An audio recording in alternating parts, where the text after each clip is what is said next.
മുഖ്യമന്ത്രി V D Satheesan അവതരിപ്പിച്ച budget തികച്ചും നിരാശാജനകമാണെന്നാണ് മുൻ BJP സംസ്ഥാന അധ്യക്ഷൻ കെ സുരേന്ദ്രൻ അവകാശപ്പെടുന്നത്. പ്രത്യാരോപണങ്ങൾ ഉന്നയിച്ചുകൊണ്ടും വിമർശനങ്ങളൊക്കെ ഉന്നയിച്ചുകൊണ്ട് അദ്ദേഹത്തിൻ്റെ വാക്കുകൾ നിരത്തുന്നു. എന്താണ് അദ്ദേഹത്തിന് പറയാനുള്ളതെന്ന് നമുക്ക് ശ്രദ്ധിക്കാം. മുഖ്യമന്ത്രി ശ്രീ വി ഡി സതീശൻ അവർകൾ നിയമസഭയിൽ അവതരിപ്പിച്ച UDF സർക്കാരിൻ്റെ ആദ്യത്തെ ബജറ്റ് ഒരർത്ഥത്തിൽ കേരളത്തിലെ ജനങ്ങളെ ആകെ കളിയാക്കുന്ന ഒരു ബജറ്റായിപ്പോയി. ഒരു പുതിയുഗ കേരളം സൃഷ്ടിക്കും എന്നുള്ളതായിരുന്നു ഈ സർക്കാർ അവകാശപ്പെട്ടിരുന്ന ഒരു കാര്യം. പുതിയുഗ കേരളം പോയിട്ട് മുങ്ങിത്താഴുന്ന ഒരു കേരളമാണ് സൃഷ്ടിക്കാൻ പോകുന്നത് എന്നുള്ളതാണ് ഈ ബജറ്റ് പ്രഖ്യാപനങ്ങളിലൂടെ നമുക്ക് കാണാൻ കഴിയുന്നത്. പ്രതിപക്ഷ നേതാവിൻ്റെ കസേരയിൽ നിന്ന് മുഖ്യമന്ത്രിയുടെ കസേരയിലേക്ക് ശ്രീ വി ഡി സതീശൻ മാറുകയും മുഖ്യമന്ത്രിയുടെ കസേരയിൽ നിന്ന് പിണറായി വിജയൻ പ്രതിപക്ഷ നേതാവിൻ്റെ കസേരയിലേക്ക് മാറുകയും ചെയ്തു എന്നുള്ളൊരു മാറ്റമല്ലാതെ ഒരു മാറ്റവും കേരളത്തിൽ ഉണ്ടാവാൻ പോകുന്നില്ല എന്നുള്ളതിൻ്റെ വ്യക്തമായ സൂചനയാണ് ഈ ബജറ്റ്. പഴയ വീഞ്ഞ് പുതിയ കുപ്പിയിലാക്കി കുറേ വാചക കസർത്തുകൾ നടത്തുകയാണ് മുഖ്യമന്ത്രി ഇന്ന് നിയമസഭയിൽ ചെയ്തത്. കേരളത്തിൻ്റെ സാമ്പത്തിക പ്രതിസന്ധിക്ക് പരിഹാരം കാണാനോ കേരളത്തെ വളർച്ചയിലേക്ക് നയിക്കാനോ സുസ്ഥിര വികസനത്തിനോ ക്രിയാത്മകമായ ഒരു നിർദ്ദേശവും ഈ ബജറ്റിലില്ല. 5 ലക്ഷം കോടിയിലോളം കടം കേരളത്തിനുണ്ടെന്നാണ് ധവളപത്രം തന്നെ പറയുന്നത്. ആ കടക്കെണിയിൽ നിന്ന് രക്ഷപ്പെടാൻ എന്തെങ്കിലും ഒരു റോഡ് മാപ്പ് ഈ ബജറ്റിൽ മുഖ്യമന്ത്രി പ്രഖ്യാപിക്കുന്നില്ല. കൊട്ടിഘോഷിച്ച് ഈ സർക്കാർ പറഞ്ഞിരുന്ന ഒരു കാര്യമായിരുന്നു ഇന്ദിരാ ഗ്യാരണ്ടി. ഇന്ദിരാ ഗ്യാരണ്ടിയെക്കുറിച്ച് എന്താണ് ഇവരിപ്പോൾ പറഞ്ഞിരിക്കുന്നത്? എവിടെ പെൺകുട്ടികളായിട്ടുള്ള കോളേജ് പെൺകുട്ടികളുടെ 1000 രൂപ? ഇന്ന് ബജറ്റിൽ അതിനെപ്പറ്റി വല്ലതും പറഞ്ഞിട്ടുണ്ടോ? അതിനെന്തെങ്കിലും പണം നീക്കി വെച്ചിട്ടുണ്ടോ? 5 ലക്ഷം രൂപ വരെ 5 ലക്ഷം രൂപയുടെ തൊഴിൽ സംരംഭങ്ങൾക്ക് വേണ്ടി യുവാക്കൾക്ക് തൊഴിലവസരങ്ങൾ വർദ്ധിപ്പിക്കാൻ 5 ലക്ഷം രൂപ വരെ ഈടില്ല വായ്പ കൊടുക്കുമെന്ന് പറഞ്ഞവരാണ്. എന്താണ് അതിൽ പറഞ്ഞിരിക്കുന്നത് ബജറ്റ്? ഈ ബജറ്റിൽ എന്താണ് ഈ ഇന്ദിരാ ഗ്യാരണ്ടിയിൽ പറഞ്ഞ പല കാര്യങ്ങളും? ആകെ പറഞ്ഞിരിക്കുന്നത് സ്ത്രീകളുടെ സൗജന്യ ബസ് യാത്രയെക്കുറിച്ച് മാത്രമാണ്. അത് തന്നെ 6000 ബസ്സുകൾ പറഞ്ഞത് ഇപ്പം 3000 ബസ്സുകളായി. അതൊഴിച്ചാൽ ഇന്ദിരാ ഗ്യാരണ്ടിയിൽ പറഞ്ഞ ഒരു കാര്യവും നടപ്പായിട്ടില്ല. പ്രഖ്യാപനങ്ങളില്ല, പണം നീക്കി വെച്ചിട്ടില്ല. 25 ലക്ഷം രൂപയുടെ ഇൻഷുറൻസ് സ്കീം പാവപ്പെട്ടവർക്ക് ഇത് പറഞ്ഞിരുന്നല്ലോ. എന്താ അതിനെക്കുറിച്ചുള്ള റോഡ് മാപ്പ് പറഞ്ഞിരിക്കുന്നത്? 10 കോടി രൂപ മാറ്റി വച്ചിരിക്കുന്നു. ഒന്നാമത്തെ കാര്യം തന്നെ 25 കോടി രൂപയുടെ 25 ലക്ഷം രൂപയുടെ ആരോഗ്യ ഇൻഷുറൻസ് പറയുന്നത് ഒരു തട്ടിപ്പാണ്. ഇവിടുത്തെ ഇൻഷുറൻസ് കമ്പനികളെ, സ്വകാര്യ ഇൻഷുറൻസ് കമ്പനികളെ സഹായിക്കാൻ വേണ്ടി മാത്രമുള്ള ഒരു പ്രോജക്റ്റാണ്. എല്ലാവർക്കും അറിയാം, ഇൻഷുറൻസിനെ കുറിച്ച് അറിയുന്ന എല്ലാവർക്കും അറിയാം അതിന് എത്ര വലിയ പ്രീമിയം വരും എന്നുള്ളത്. ഇവിടെ ക്ലെയിം വരുന്നത് 25 ലക്ഷം രൂപയൊക്കെ ക്ലെയിം വരുന്നത് എത്ര പേർക്കുണ്ട് കേരളത്തിൽ?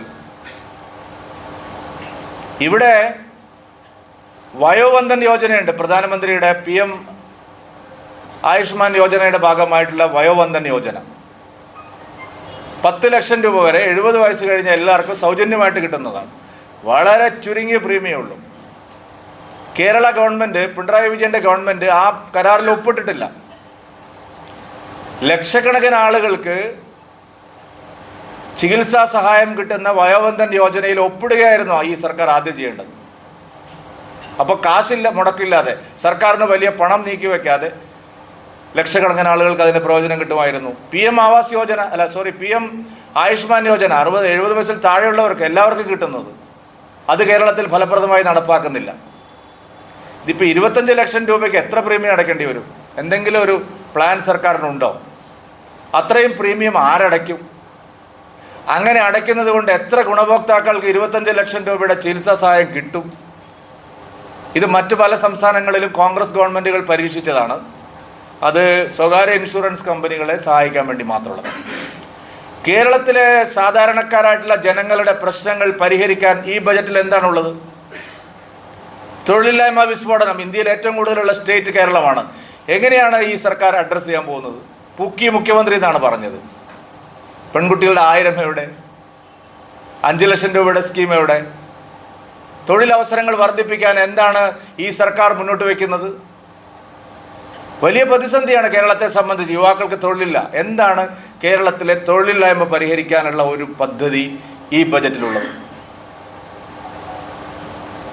കേരളം നേരിടുന്ന ഏറ്റവും രൂക്ഷമായിട്ടുള്ള പ്രതിസന്ധിയാണ് വിലക്കയറ്റം. പൊതുവിതരണ സമ്പ്രദായത്തിൽ എന്ത് മാറ്റമാണ് മിസ്റ്റർ പിണറായി വിജയൻ ഗവൺമെന്റിൽ നിന്ന് ഈ സർക്കാർ കൊണ്ടുവരാൻ പോകുന്നത്? വിപണിയിൽ ഇടപെടാൻ എന്താണ് സംവിധാനം? എല്ലാ സംസ്ഥാനങ്ങളും സംസ്ഥാനം ഭരിക്കുന്ന അധിക നികുതി പെട്രോളിയം ഉൽപ്പന്നങ്ങൾ കുറച്ചു. ഞങ്ങൾക്ക് അഭിമാനത്തോടെ പറയാൻ പറ്റും, NDA ഭരിക്കുന്ന എല്ലാ സംസ്ഥാനങ്ങളും 10 രൂപയും 12 രൂപയും കുറച്ചു. തൊട്ടടുത്ത് നമ്മുടെ മാഹിയിൽ കേന്ദ്രം നേരിട്ട് ഭരിക്കുന്ന പോണ്ടിച്ചേരിയുടെ കേന്ദ്ര ഭരണപ്രദേശം 12 രൂപയുടെ വ്യത്യാസമുണ്ട്. എല്ലാവരും ആവശ്യപ്പെട്ടതാണ് ഏറ്റവും ചെറിയൊരു 10 രൂപയെങ്കിലും പെട്രോളും ഡീസലിനും വില കുറയ്ക്കണം. ഞങ്ങൾ വെറുതെ പറഞ്ഞതല്ല. 24,600 കോടി രൂപയുടെ കുടിശ്ശിക, നികുതി കുടിശ്ശിക വൻകിട കുത്തക കമ്പനികളിൽ നിന്ന് പിരിച്ചെടുക്കാനുണ്ട്. കാലാകാലങ്ങളായിട്ട് LDF-ഉം UDF-ഉം ഒരു നയാ പൈസ പിരിച്ചെടുക്കാൻ ഈ സർക്കാർ ലക്ഷ്യം വെക്കുന്നുണ്ടോ? ഈ ബജറ്റിൽ എന്തെങ്കിലും ഉണ്ടോ? ഞങ്ങൾ വെറുതെ ചോദിക്കുന്നതല്ല. 24,600 കോടി രൂപയുടെ കുടിശ്ശിക നികുതിയായിട്ട് കാലാകാലങ്ങളിൽ പിരിഞ്ഞു കിട്ടാനുണ്ട്. ആ കുടിശ്ശിക പിരിക്കാൻ ഈ സർക്കാരിന് മുമ്പിൽ എന്തെങ്കിലും പ്ലാൻ ഉണ്ടോ? റവന്യൂ വർദ്ധിപ്പിക്കാൻ, സ്വന്തമായിട്ട് പിന്നെ നികുതി അധികം സാധാരണക്കാരെ ബാധിക്കാതെ വർദ്ധിപ്പിക്കാനുള്ള എന്ത് പ്രോജക്റ്റാണുള്ളത്? എന്താ റോഡ് മാപ്പ് ഉള്ളത്? എങ്ങനെയാണ് ഇത് പുതുയുഗ കേരളത്തിലേക്ക് ഈ സർക്കാർ കൊണ്ടുപോകുന്നത്? ഈ ബജറ്റിൽ എന്താണ് അവകാശപ്പെടാനുള്ളത്? ആരോഗ്യമേഖല, പൊതുജനാരോഗ്യം സമ്പൂർണ്ണമായിട്ട് അവതാളത്തിലായിരിക്കുകയാണ് കേരളത്തിൽ.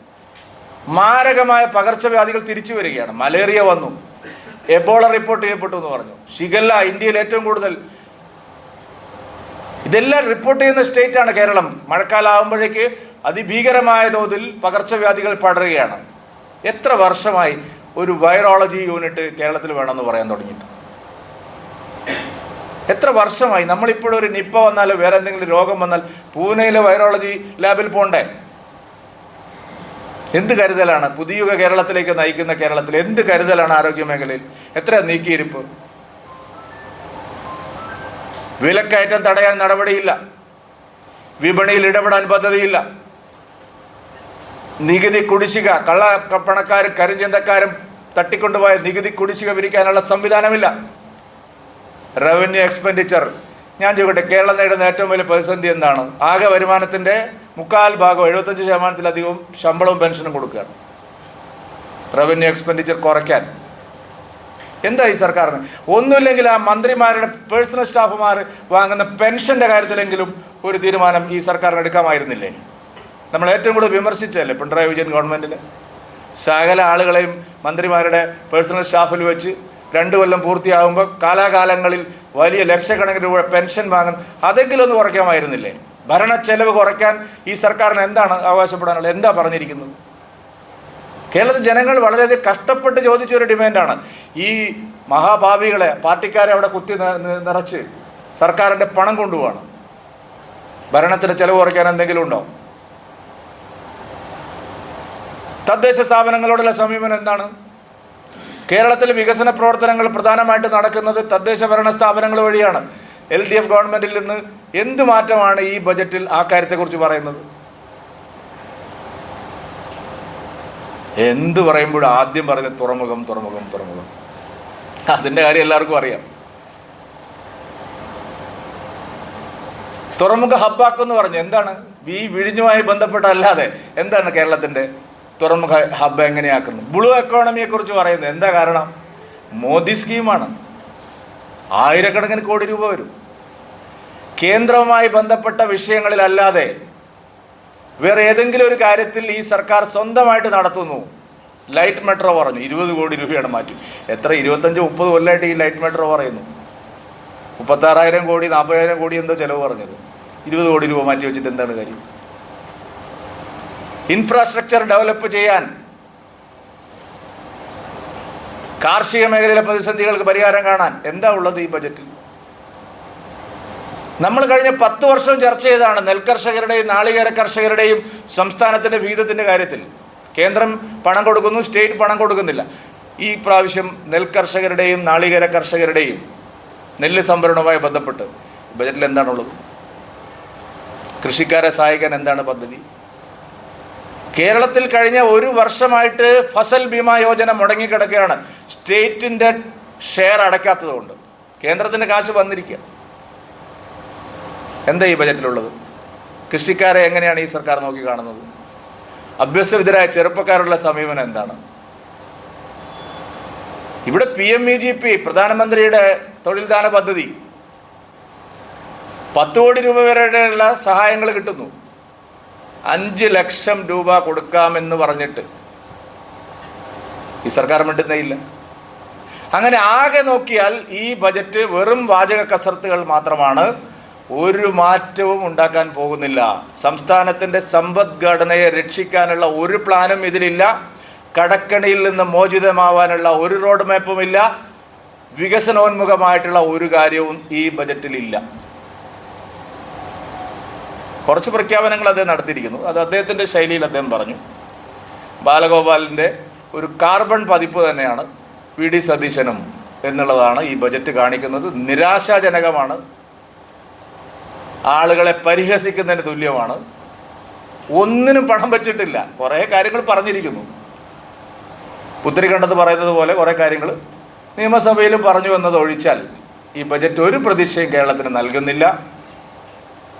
കേന്ദ്രത്തിൻ്റെ വിഹിതമല്ലാതെ സ്വന്തമായിട്ട് റവന്യൂ എന്താണ്?